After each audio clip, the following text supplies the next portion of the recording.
चलिए देखते हैं मध्य प्रदेश की 25 फटाफट बड़ी खबरों को। सबसे पहले न्यूज को कहां से देख रहे हैं हमको कमेंट में बताना बिल्कुल ना भूलें। साथ ही साथ हमारे यूट्यूब चैनल को सब्सक्राइब करें एंड बेल आइकन को ऑल प्रेस करना बिल्कुल ना भूलें।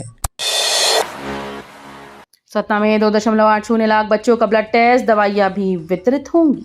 सतना जिले में बच्चों में एनीमिया और कुपोषण बढ़ रहे हैं। इसे रोकने के लिए स्वास्थ्य विभाग आज 17 फरवरी से दस्तक अभियान का दूसरा चरण शुरू कर रहा है। इस दौरान लगभग 2.80 लाख बच्चों के खून की जांच की जाएगी। अभियान में स्वास्थ्य विभाग और महिला बाल विकास विभाग का मैदानी अमला आंगनबाड़ी और उप स्वास्थ्य केंद्रों में बच्चों की हीमोग्लोबिन जांच करेगा। साथ ही विटामिन ए की कमी को दूर करने के लिए जरूरी दवाइयां भी वितरित की जाएंगी। नर्मदापुरम में अप्रैल से बढ़ेंगे मकान और प्लॉट के दाम, 700 जगहों पर असर। नर्मदापुरम जिले में अप्रैल से जमीन मकान प्लॉट खरीदने वालों के लिए महंगी हो जाएगी। नई गाइडलाइन के तहत सैटेलाइट फोटो और संबंधित नक्शों के आधार पर जमीन की वर्तमान स्थिति का आकलन किया गया। इसमें मुख्यालय की 422 और जिले की कुल 700 लोकेशन पर प्लॉट और मकानों के दामों में 15 से 30% तक की बढ़ोतरी होने की संभावना है। इस कदम का मकसद रियल एस्टेट मार्केट को व्यवस्थित करना और उचित मूल्य निर्धारण सुनिश्चित करना है। कटनी में शुरू होगा डिजिटल मूल्यांकन। सीबीएसई 12वीं की उत्तर पुस्तिकाएं अब ऑनलाइन मिलेंगी। कॉपीज को अधिकृत एजेंसी द्वारा हाई रिजोल्यूशन में स्कैन कर डिजिटल पोर्टल पर अपलोड किया जाएगा। परीक्षकों को प्रश्नवार कॉपीज दिखाई देंगी और अंक माउस से दिए जाएंगे। रेड पेन की जगह ऑनलाइन फीडिंग होगी। सॉफ्टवेयर में प्रश्न पहले से मौजूद रहेंगे, जिससे जांच तेज और मानकीकृत होगी।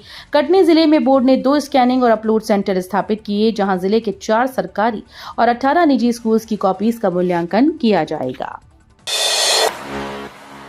राजा भोज एयरपोर्ट एक्सटेंशन को मंजूरी, 3416 मीटर होगा रनवे। मध्य प्रदेश की राजधानी भोपाल के राजा भोज इंटरनेशनल एयरपोर्ट के एक्सटेंशन प्रोजेक्ट को केंद्र सरकार ने मंजूरी दी। यहां अब रनवे की लंबाई 2744 मीटर से बढ़ाकर 3416 मीटर की जाएगी। फिलहाल एयरपोर्ट पर बोइंग 737 जैसे विमान उतरते हैं, लेकिन विस्तार के बाद बोइंग 777 जैसे बड़े विमान की लैंडिंग भी संभव होगी।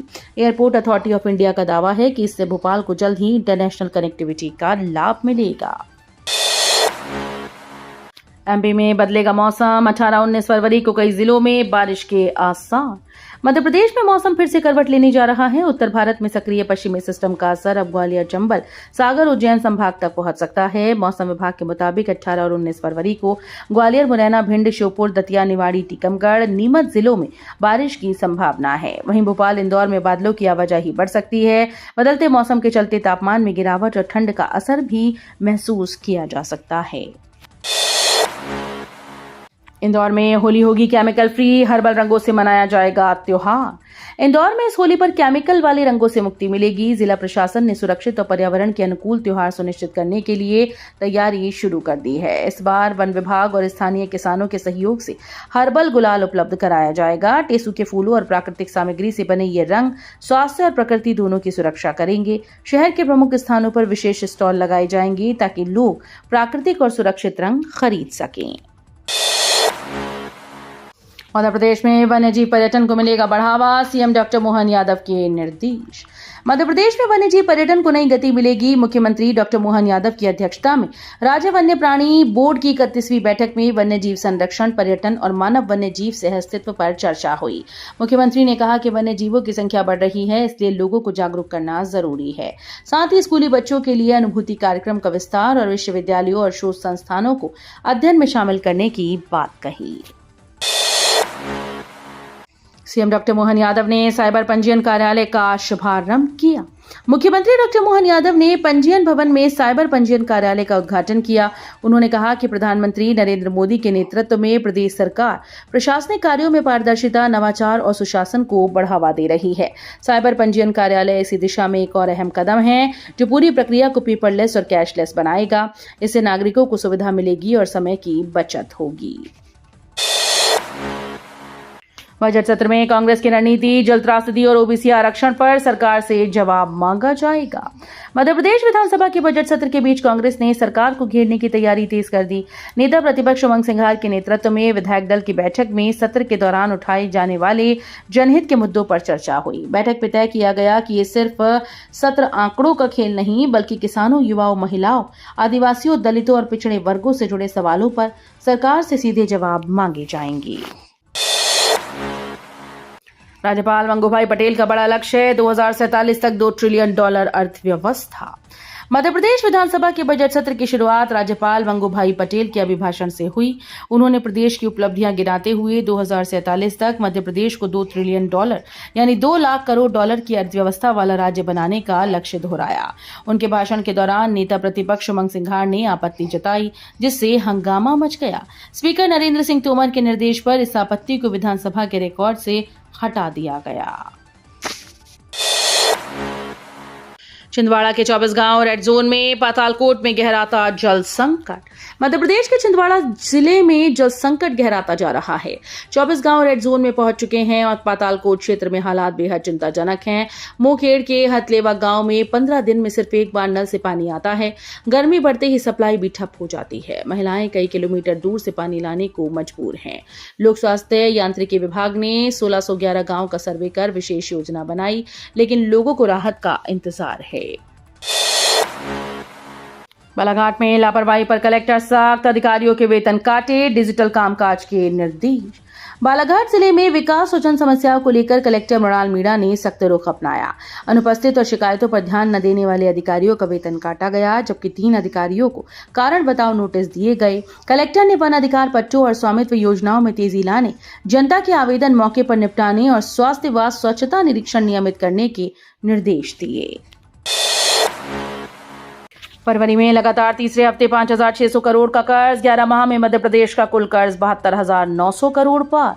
मध्य प्रदेश सरकार ने चालू वित्त वर्ष में अब तक 72,900 करोड़ रुपए का कर्ज उठाया है, जो इतिहास में सर्वाधिक है। फरवरी के तीसरे हफ्ते में सरकार 5,600 करोड़ रुपए के 4 नए कर्ज लेगी। इनमें 1,200 करोड़ का 8 साल, 1,400 करोड़ का 13 साल, 1,600 करोड़ का 19 साल और 1,400 करोड़ का 23 साल का कर्ज शामिल है। भोपाल में बनेगा एमपी का पहला स्मार्ट डॉग शेल्टर। माइक्रोचिप से होगी हर कुत्ते की मॉनिटरिंग। बढ़ते डॉग बाइट मामलों के बीच मध्य प्रदेश में बड़ी पहल होने जा रही है। भोपाल के पास कालापानी में प्रदेश का पहला स्मार्ट डॉग शेल्टर बनाया जाएगा। यहां हर कुत्ते की पहचान माइक्रोचिप से की जाएगी और उसका मेडिकल व मूवमेंट रिकॉर्ड ऑनलाइन दर्ज रहेगा। बढ़ती घटनाओं पर सुप्रीम कोर्ट ने राज्यों से जवाब मांगा। ऐसे भी ये शेल्टर डॉग मैनेजमेंट और सुरक्षा की दिशा में अहम कदम माना जा रहा है। गर्मी से पहले सरकार अलर्ट, पानी संकट पर टोल फ्री नंबर जारी होगा। कांग्रेस ने लगाए भ्रष्टाचार के आरोप। मध्य प्रदेश में गर्मी की दस्तक के साथ ही पानी संकट की आशंका बढ़ गई। लोक स्वास्थ्य यांत्रिकी मंत्री संपत्तिया उइके ने कहा कि टीकमगढ़ और छतरपुर समेत कई जिलों के गांव में जल संकट की समस्या सामने आ रही है। ऐसे गांव का सर्वे कराया जा रहा है और जल्द ही शिकायतों के लिए टोल फ्री नंबर जारी किया जाएगा। वहीं कांग्रेस ने जल योजनाओं में भ्रष्टाचार आरोप लगाते हुए सरकार को घेरा है। गर्मी बढ़ने से पहले पानी की व्यवस्था बड़ा मुद्दा बनती नजर आ रही है। एमपी में पहली बार मोबाइल ऐप से गिद्धों की गणना, 7 प्रजातियों पर पैनी नजर। मध्य प्रदेश, जिसे वल्चर स्टेट कहा जाता है, में इस बार गिद्धों की गणना मोबाइल ऐप के जरिए की जाएगी। शहडोल, अनूपपुर, उमरिया, बांधवगढ़ टाइगर रिजर्व में 50 से अधिक अधिकारियों और कर्मचारियों को विशेष प्रशिक्षण दिया गया है। ये प्रदेशव्यापी शीतकालीन गिद्ध गणना साल 2025-26 के लिए आयोजित की जा रही है। नई तकनीक से गिद्धों की संख्या को जल्दी, पारदर्शी और सटीक तरीके से रिकॉर्ड किया जाएगा। इस विशेष अभियान से 7 प्रमुख गिद्ध प्रजातियों पर नजर रखी जाएगी और संरक्षण में मदद मिलेगी। सतना बना पशु तस्करों का सेफ कॉरिडोर, यूपी तक फैला नेटवर्क। मध्य प्रदेश के सतना जिले में पशु तस्करी का नेटवर्क सक्रिय हो गया है। रीवा पुलिस रेंज के आईजी के निर्देश पर विशेष अभियान में सतना पुलिस ने 4 दिनों में 5 ट्रकों में 100 से अधिक मवेशी बरामद किए और 14 आरोपियों को गिरफ्तार किया है। जांच में सामने आया कि सतना तस्करों के लिए सुरक्षित मार्ग बन गया था। शहडोल और जबलपुर संभाग से भैंस और पड़वा लाद कर ट्रक यूपी के फतेहपुर, मुजफ्फरनगर और बांदा तक भेजे जा रहे थे। पुलिस लाइन ग्राउंड में अग्निवीर भर्ती रैली, युवाओं में देशभक्ति और जोश का उत्साह। झिंझरी पुलिस लाइन ग्राउंड में भारतीय सेना की अग्निवीर भर्ती रैली में युवा जोश और देशभक्ति की अद्भुत झलक देखने को मिल रही है। सुबह से देर रात तक हाथों में दस्तावेज, आंखों में सपना और दिल में देश सेवा का जुनून लिए हजारों युवा भर्ती के लिए जुटे हैं। ये रैली न केवल अनुशासन और समर्पण की मिसाल पेश करती है, बल्कि युवाओं को अपने सपनों को हकीकत में बदलने और भारत माता की सेवा में अपना सर्वस्व अर्पित करने के लिए प्रेरित कर रही है। बैतूल में अधिवक्ताओं ने सुरक्षा कानून लागू करने की मांग को लेकर सौंपा ज्ञापन। बैतूल जिले में जिला अभिभाषक संघ ने अधिवक्ताओं की सुरक्षा को लेकर सोमवार को कलेक्ट्रेट पहुंचकर एडीएम को ज्ञापन सौंपा। अधिवक्ताओं ने इसमें Madhya Pradesh advocate protection act को जल्द लागू करने की मांग की। ज्ञापन में कहा गया कि प्रदेश में अधिवक्ताओं पर लगातार हमले और आपराधिक घटनाएं हो रही हैं। हाल ही में शिवपुरी जिले में एक अधिवक्ता की गोली मारकर हत्या कर दी गई। हर कॉलेज छात्र के लिए अब अनिवार्य SEM पोर्टल पर कम से कम एक ऑनलाइन कोर्स। प्रदेश सरकार ने कॉलेज विद्यार्थियों के लिए बड़ा फैसला लिया है। अब सभी शासकीय अशासकीय कॉलेज के छात्र भारत सरकार के SEM पोर्टल पर कम से कम एक ऑनलाइन कोर्स में पंजीकरण कराना अनिवार्य होगा। इसका मकसद छात्रों को रोजगारोन्मुख और नई तकनीक आधारित शिक्षा से जोड़ना है। पोर्टल पर देश भर के प्रतिष्ठित संस्थानों और विशेषज्ञों के द्वारा तैयार उच्च स्तरीय कोर्स मुफ्त में उपलब्ध हैं। इंदौर की अहिल्या लाइब्रेरी में बुक बैंक। इंदौर के शासकीय श्री अहिल्या केंद्रीय पुस्तकालय में बुक बैंक स्थापित किया जाएगा। इसमें माध्यमिक और हायर सेकेंडरी कक्षाओं के छात्रों के लिए पुरानी किताबों का संग्रह होगा। छात्र अपनी उपयोग की हुई पुस्तकें जमा कर पाएंगे और जरूरतमंद छात्र उन्हें मुफ्त प्राप्त कर सकेंगे। लाइब्रेरी में यूपीएससी, एमपीपीएससी, एसएससी सहित अन्य प्रतियोगी परीक्षाओं के लिए विषय विशेषज्ञों के व्याख्यान, संगोष्ठी और मार्गदर्शन सत्र भी आयोजित किए जाएंगे। सिंगस 2028 से पहले उज्जैन बनेगा हाईवे हब। एनएचएआई बिछा रहा 11,500 करोड़ की सड़कों का जाल। सिंगस 2028 से पहले उज्जैन को देश भर से बेहतर कनेक्टिविटी देने के लिए national highways authority of India ने बड़े प्रोजेक्ट शुरू कर दिए हैं।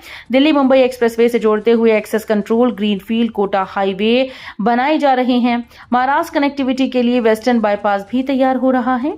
करीब 11,500 करोड़ रुपए की लागत से ये परियोजनाएं 2 साल में पूरी होंगी। एमपी बजट 2026 पर बोले राजेंद्र शुक्ला, बड़ा विजन तैयार। मध्य प्रदेश बजट 2026-27 को लेकर के उप मुख्यमंत्री राजेंद्र शुक्ला ने बड़ा बयान दिया है। उन्होंने कहा कि इस बार प्रदेश का बजट बेहद अच्छा और विकासोन्मुखी है।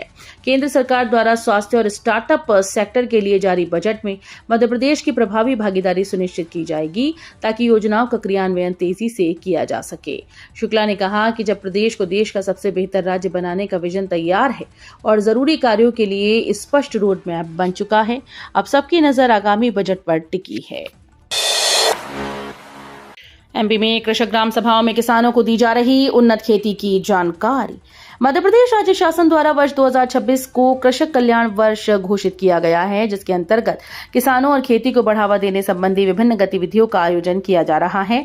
इसी क्रम में प्रदेश के विभिन्न जिलों में कृषक ग्राम सभाएं आयोजित की गईं। कृषक कल्याण से जुड़े विभिन्न विभागों के अधिकारियों और वैज्ञानिकों के द्वारा गांव-गांव पहुंचकर किसानों को खेती को लाभ का धंधा बनाने के लिए उन्नत खेती की जानकारी दी जा रही है। कीटों का काल, दशपर्णी, 10 पत्तियों से बनाएं असरदार जैविक कीटनाशक। फसलों में कीटों बीमारियों से बचाव के लिए किसान महंगे और रासायनिक कीटनाशकों का सहारा लेते हैं, लेकिन अब समाधान प्रकृति में ही छिपा है। 10 तरह की पत्तियों से तैयार होने वाला दशपर्णी जैविक कीटनाशक कीटों पर बेहद असरदार साबित होता है। नीम, धतूरा, करंज समेत विभिन्न पौधों की पत्तियों को मिलाकर इसे तैयार किया जाता है।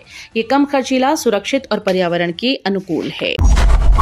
वीडियो अच्छी लगी तो वीडियो करिए लाइक एंड चैनल को सब्सक्राइब कर बेल आइकन को और पर जरूर कर लीजिएगा।